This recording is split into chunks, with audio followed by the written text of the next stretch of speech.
The Torreando is a basic but powerful pass. Let's analyze the grip. I should never grab the pants on the outside because it's so easy for my opponent to set up a spider guard. But the same applies to the inside, as my opponent has an easier access to my sleeve and can set up a lasso guard. So now you're going to ask me, what is the right gripping position? I need to grab the cuff of the pants just over the shins. Why? Because it makes my arm and my sleeve unavailable for his grips, and it also gives me more leverage to manipulate his legs. The key concept of Torreando is to take his hips out of the ground. As you can see, I cannot move them. Now when I push his hips out of the ground, look how easy it is to make him spin on his back.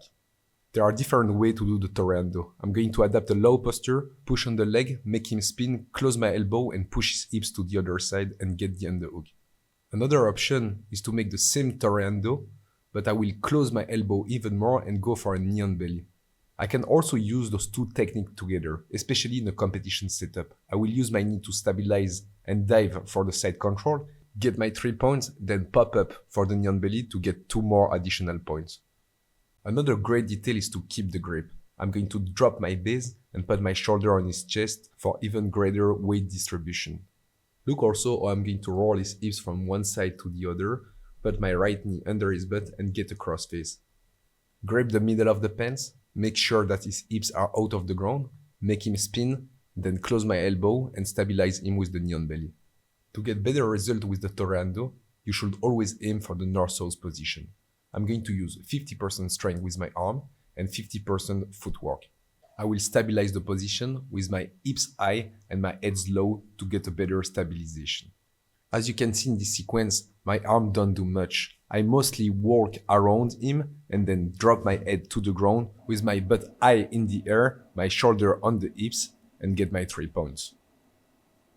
I get my grip, walk around, make him spin and stabilize the position. It's such a quick pass. A lot of your opponent will turn into you during the Torreando, and that's the perfect moment to hit them with the top spin. You should try to drill as much as possible the top spin in your blue belt days, as it is an excellent technique to switch from side to side and to learn how to do a perfect back take. Get the importance of control, seat belt and both hooks. My opponent is going to try to go for an underhook.